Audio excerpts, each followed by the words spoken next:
Halo semuanya, perkenalkan nama saya Ibnu Arditian dari kelas 2IA 17 dengan nomor peserta mahasiswa 504-24545. Pada kesempatan kali ini saya akan mempresentasikan materi dengan judul Hukum dan Lingkup Desain Industri.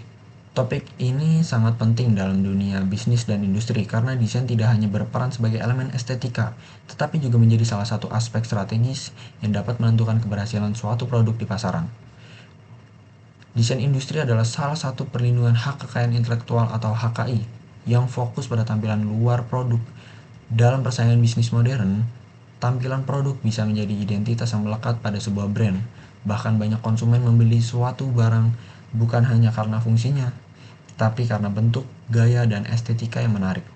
Semakin kemajunya teknologi dan globalisasi, desain produk mudah sekali ditiru dan disebarkan. Oleh karena itu, perlindungan hukum menjadi sangat penting untuk memastikan bahwa desainer dan perusahaan yang berinovasi mendapatkan penghargaan yang layak atas kreativitas mereka. Dalam presentasi ini, saya akan membahas pengertian desain industri, dasar hukumnya, ruang lingkup perlindungan, prosedur pendaftaran, contoh pelanggaran, hingga tantangan yang dihadapi di Indonesia. Kita ke pengertian desain industri.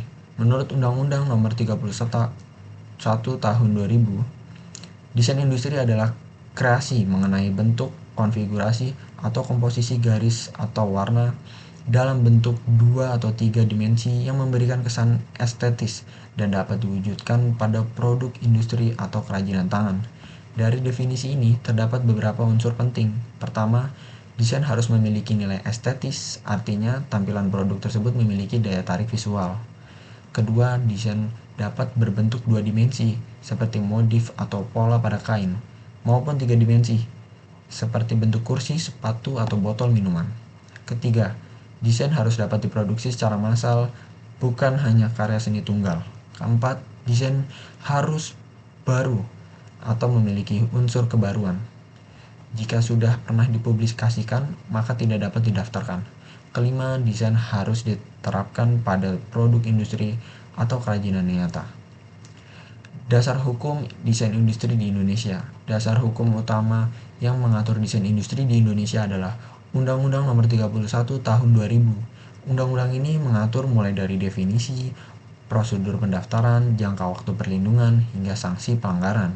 Selain itu, terdapat peraturan pemerintah serta aturan pelaksana yang dikeluarkan oleh Direktorat Jenderal Kekayaan Intelektual atau DJKI sebagai lembaga yang mengurus pendaftaran HKI di Indonesia. Dalam konteks internasional, Indonesia juga terikat dengan beberapa ketentuan global, seperti keanggotaan dalam WIPO dan Konvensi Paris, yang memungkinkan pemilik desain untuk mendapatkan hak prioritas dalam pendaftaran desain di negara lain. Ini penting bagi perusahaan yang ingin memperluas pasarnya ke luar negeri. Ada beberapa bentuk desain yang masuk dalam lingkup perlindungan.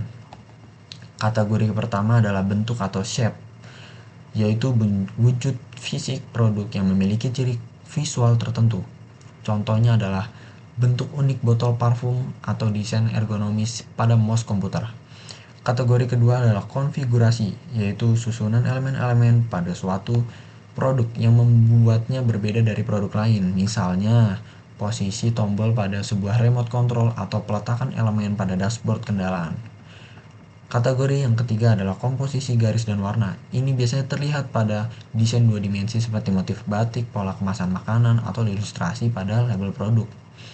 Perlindungan dapat diberikan kepada desain 2 dimensi seperti pola dan ornamen, maupun 3 dimensi seperti bentuk perabot, alat elektronik, atau sepatu. Syaratnya adalah desain tersebut dapat diterapkan pada barang hasil industri atau kerajinan yang diproduksi berulang. Tentu saja tidak semua desain dapat didaftarkan. Undang-undang memberikan beberapa batasan. Desain bertentangan dengan moralitas, nilai-nilai agama, atau keterlibatan umum tidak dapat dilindungi. Desain yang semata-mata ditentukan oleh fungsi teknis juga tidak dapat didaftarkan. Artinya, jika suatu bentuk dibuat hanya untuk mendapatkan fungsi tertentu tanpa unsur estetika, maka itu bukan desain industri. Misalnya, Bentuk gear mesin yang ditentukan murni oleh kebutuhan mekanis. Selain itu, desain yang tidak baru artinya sudah pernah dipublikasikan dimanapun, baik dalam maupun luar negeri. Tidak berhak mendapatkan perlindungan. Proses pendaftaran desain industri dilakukan melalui DJKI.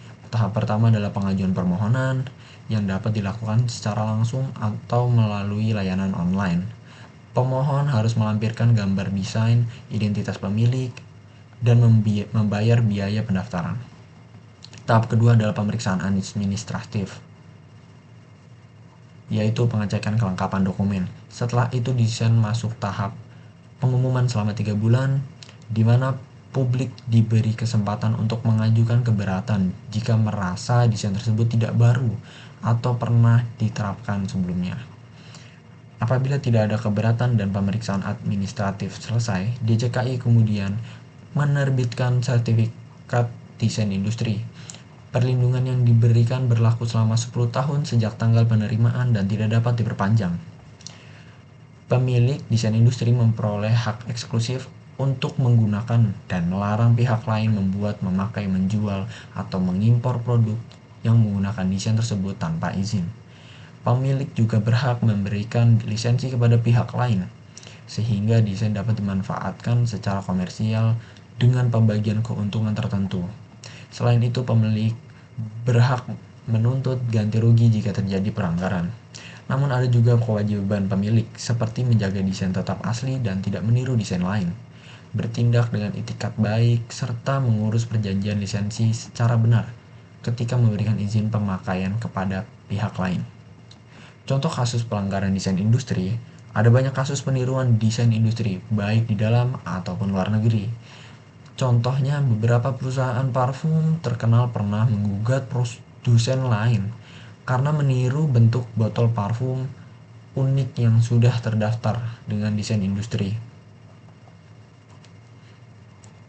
Kasus lain terjadi pada desain sepatu, di mana produsen lokal meniru bentuk soles dan upper dari brand internasional tanpa izin.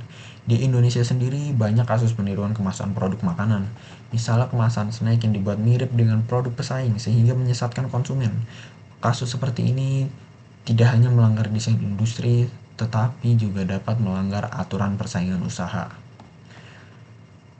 Meskipun hukum desain industri sudah cukup jelas, praktik di lapangan masih menghadapi beberapa tantangan. Pertama, banyak pelaku UMKM yang kurang memahami pentingnya perlindungan desain, sehingga desain yang mereka buat mudah ditiru tanpa perlindungan. Kedua, biaya pendaftaran sering dianggap mahal bagi usaha kecil. Ketiga, pengawasan terhadap produk tiruan belum optimal, sehingga peniruan masih sering terjadi. Terakhir, kesadaran masyarakat umum terhadap HKI masih rendah, sehingga banyak yang menganggap peniruan sebagai hal biasa. Sebagai kesimpulan, desain industri memiliki peran yang sangat penting dalam perlindungan kreativitas dan inovasi produk. Dengan perlindungan hukum yang tepat, pemilik desain dapat mengamankan identitas visual produknya, meningkatkan nilai komersial, dan mencegah peniruan yang merugikan. Oleh karena itu, pemahaman tentang hukum dan lingkup desain industri sangat diperlukan, baik untuk pelaku usaha, mahasiswa, maupun masyarakat yang berkecimpung dalam dunia kreatif dan industri. Terima kasih telah menyimak presentasi ini. Semoga materi ini bermanfaat dan dapat menambah wawasan kita semua.